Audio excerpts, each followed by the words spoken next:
షాదీ ముబారక్ కళ్యాణ లక్ష్మి చెక్కుల పంపిణీ కార్యక్రమంతో పాటు ముఖ్యమంత్రి గారు ఇచ్చేటువంటి సీఏలో మన ₹1,00,000 అందరికి కూడా ఈరోజు ఇవ్వడం జరిగింది. సుమారు 2 కోట్ల రూపాయల వరకు Himayat Nagar division, Banjara hills, Jubilee hills, Shaikpet అన్ని బస్తీలకు సంబంధించి మరి సుమారు 2 కోట్ల రూపాయల చెక్కులు పంపిణీ జరగడం జరిగింది. మరి ఇప్పుడు ఎక్కడ కూడా ఇలా చీఫ్ మినిస్టర్ గారి ద్వారా వచ్చే కళ్యాణ లక్ష్మి గాని, షాదీ ముబారక్ గాని, లేకుంటే చీఫ్ మినిస్టర్ రిలీఫ్ ఫండ్స్ గాని ఏ వచ్చినా కూడా ప్రజలకు డైరెక్ట్ గా అందాలనేది ప్రజల ఆలోచన కాబట్టి, ముఖ్యమంత్రి గారి ఆలోచన కాబట్టి, అందులో భాగంగా ఇప్పుడు అంతా కూడా ఒక సపరేట్ గా ముఖ్యమంత్రి గారు ఎమ్మెల్యే గారి ఆఫీస్కు, ముఖ్యమంత్రి గారి ఆఫీస్కు ఒక లింక్ తయారు చేసి ఆ లింక్ ద్వారానే మనము పంపించడం జరుగుతుంది. అప్పుడు ఎప్పుడైతే డిపార్ట్మెంట్ లో వారిగా వాళ్ళు వచ్చి ఇన్ఫర్మేషన్ తీసుకున్న తర్వాత ఆ చెక్కులు శాంక్షన్ అయి వస్తాయి. అది నేరుగా లబ్ధిదారుకి అందుతుంది. ఈ మధ్యలో కొంచెం మిస్యూజ్ అయినాయని ముఖ్యమంత్రి గారు గ్రహించి మరి ఈ రకమైనటువంటి చర్య తీసుకోవడం జరిగింది. ఇందులో భాగంగా ముఖ్యమంత్రి గారికి నేను ప్రత్యేకంగా మహిళల తరఫున ధన్యవాదాలు తెలియజేస్తా ఉన్నాను.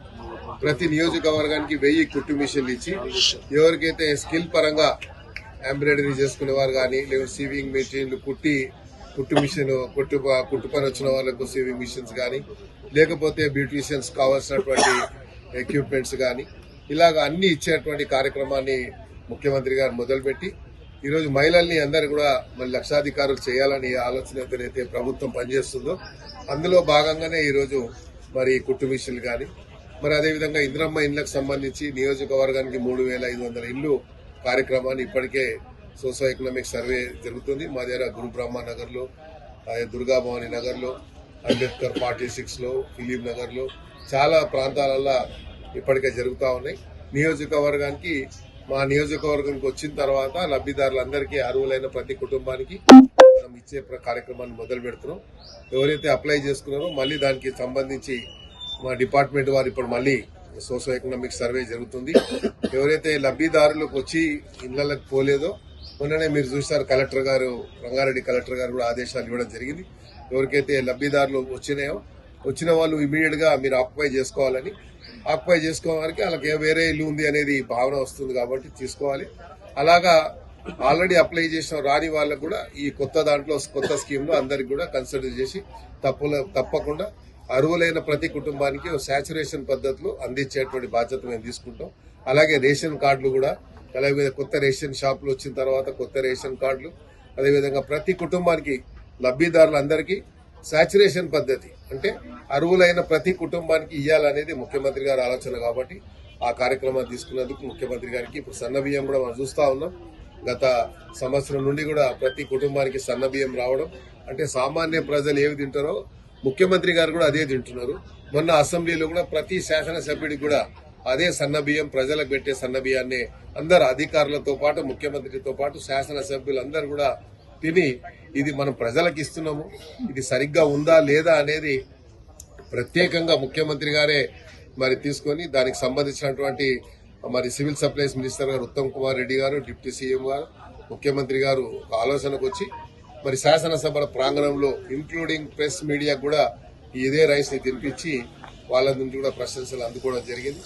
ఇలాంటి కార్యక్రమాలు చేస్తున్నందుకు నేను ముఖ్యమంత్రి గారు ధన్యవాదాలు తెలియజేసుకుంటూ మరి ఈరోజు నాతో పాటు వచ్చినటువంటి గౌరవనీయులు మామిడి నరసింహరావు గారు, 18 బస్తీల అధ్యక్షులు, మాజీ మరి జూబ్లీహిల్స్ కార్పొరేటర్ గారు సంగీత యాదవ్ గారికి, అదేవిధంగా నాగరాజు గారు, వాళ్ళే ప్రత్యేకంగా శ్రద్ధ తీసుకొని అర్హులైన కుటుంబాలని వాళ్ళ దగ్గరుండి మరి కోఆర్డినేట్ చేస్తున్నందుకు ఇదే రకంగా ప్రజలకు అందుబాటులో ఉండి ప్రజా సమస్యల మీద మనం ఎంబడెంబడే స్పందించి వాళ్ళ సమస్యలు పరిష్కరించినప్పుడే ప్రజలకు చేరువుగా ఉంటామనే విషయాన్ని వాళ్ళు కూడా గ్రహించారు కాబట్టి ఆ రకంగా చేస్తున్నందుకు తల్లి కడుపు చూస్తుంది అట్లాంటి పార్టీ నేనని చెప్పి అంటుంది. ఇప్పుడు ఆ పార్టీ కొత్త పార్టీ వచ్చిన తెలంగాణ ఎట్లా మీ అభిప్రాయం ఏంటి? కొత్త పార్టీ గురించి నేనేం స్పందించాను, ఆ పార్టీ పెట్టిన వాళ్ళు చెప్పాలి, ఎందుకు పెట్టినరో వాళ్ళ బయటకు వచ్చిన వాళ్ళు చెప్పాలి. ఇది ఆల్రెడీ వాళ్ళ ఇంట్లో తల్లి ఉంది, మరి ఇంకో తల్లి ఎందుకు వచ్చిందో తెలుస్తలేదు కాబట్టి మేమేం చెప్పదలుచుకోలేదు. తెలంగాణలో ఒక మంచి పాలన జరుగుతుంది. మళ్ళీ వాళ్ళ అన్న మాటలు మాత్రం తీవ్రంగా పరిగణించాల్సి వస్తుంది. ఎందుకంటే ఒక రాక్షస పాలన అన్నారు. తెలంగాణలో ప్రజాపాలన జరుగుతుంది, ప్రజలకు చేరువుగా ఉండే ప్రభుత్వం జరుగుతుంది, ప్రజలకు అందుబాటులో ఉన్నటువంటి ప్రభుత్వం జరుగుతుంది. కాబట్టి మరి వాళ్ళు పెట్టిన ఉద్దేశం ఉంటే టార్గెట్ ఇంకోని చేయడం కరెక్ట్ కాదు. ఎందుకంటే మరి సొంత తండ్రినే రోబోలోగా మారిపోయింది అన్నారు. అంటే అంతకంటే దయనీయమైనటువంటి ఓడి ఎక్కడ ఉంటుందా? అది మనం ఆలోచించుకోవాలి. తల్లి గురించి, తండ్రి గురించి, మనకు జన్మనిచ్చిన తల్లిదండ్రులు ఎప్పుడు కూడా మనము అగౌరవపరచం. మీకు వ్యక్తిగతంగా ఎన్నైనా ఉండొచ్చు. మీరు మీ సొంత సమస్యల్ని మార్కెట్కి తీసుకొచ్చారు, రోడ్డు మీద తీసుకొచ్చారు. మీ సమస్యని మీ ఇంట్లో ఉండి పోరాటాల్సిన ఆ సమస్యని బయటికి తీసుకొచ్చారు. బయటికి తీసుకొచ్చి ఏం చేశారు? వాళ్ళని అంటే ఒక్కొరిని అంటే బాగుండదు కాబట్టి ముఖ్యమంత్రి అంటున్నారు. ముఖ్యమంత్రి గారి పాలన బాగుందని మొత్తం అంతా దేశమంతా కోడైగూస్తుంది. మన రాష్ట్రాన్ని ఎగ్జాంపుల్ గా తీసుకుంటున్నారు, రోల్ మోడల్ గా తీసుకుంటున్నారు. వేరే రాష్ట్రాలలో వాళ్ళు ముఖ్యమంత్రి గారిని అడిగి తెలుసుకుంటున్నారు మీరు ఎట్లా చేస్తున్నారని చెప్పి. అన్ని రాష్ట్రాల్లో ఇక్కడ ప్రవేశపెట్టిన పథకాలే మొన్న రాహుల్ గాంధీ గారు బెంగాల్లో చెప్పారు, తమిళనాడులో చెప్పారు, కర్ణాటకలో చెప్తున్నారు, ఇతర రాష్ట్రాలు ఎక్కడెక్కడ అస్సాంలో జరిగిన ఎలక్షన్లో చెప్తున్నారు. అంటే ఇక్కడ జరిగే పథకాలు బాగున్నాయని కదా. మరి ఈ పథకాలన్నీ కూడా మనం పెడుతున్నాయని కదా. మళ్ళీ అక్కడ మోడీ గారు, అమిత్ షా గారు ఇందులో నుంచే కదా దాన్ని మన హైజాక్ చేసి వాళ్ళ స్కీమ్లలో పెడుతున్నారు కదా. మరి అది చెప్పకుండా ముఖ్యమంత్రి గారిని అనడం మాత్రం చాలా శోచనీయం. మీరు వ్యక్తిగత సమస్యలుంటే మీరు తెలుసుకోవాలి కానీ బయటికి వచ్చి ముఖ్యమంత్రి గారి ఒక రాక్షస పాలన అని లేకుంటే దుర్మార్గ పాలన అని అనడం కరెక్ట్ కాదు. పేరు చెప్పాలనా అని ఏం పేరు? ఆ పాత పేరే చెప్పింది, మరి కొత్త పేరు ఏం చెప్పింది? కాబట్టి వద్దు, నేను ఆలోచన చేయవాలని. అంటే కవిత పార్టీ టైం సరిపోతలేదు. ఇంకా ఈ కొత్త పని ఎడబెట్టుకుంటాడు సార్. ముఖ్యమంత్రి గారికి ఎన్ని పనులు ఉన్నాయో అందరికి తెలుసు. మొత్తం రాష్ట్రం అంతా ఆయన పొద్దున్న లేస్తే అందరేమో ఏదో 6 గంటలు పనిచేసి 18 గంటలు పనిచేస్తున్నారు. పొద్దున్న లేవగానే ఆయనకు పని తప్ప వేరే లోకం తెలియదు. మరి అలాంటి ఆయన పట్టుకొని ఈ కొత్త పార్టీ పెట్టేసి మళ్ళీ ఇది దుఃఖం ఆయనకు అవసరమా?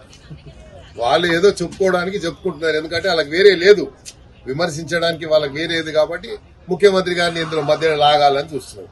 ముఖ్యమంత్రి గారు ఇంత ఈజీగా ట్రాప్ లో పడతాడా? ముఖ్యమంత్రి గారు అన్ని తెలిసిన వ్యక్తి, అన్ని ఆరితేరిన వ్యక్తి కాబట్టి అంత ఈజీగా మీ ట్రాప్ లో పడడు. Thank you.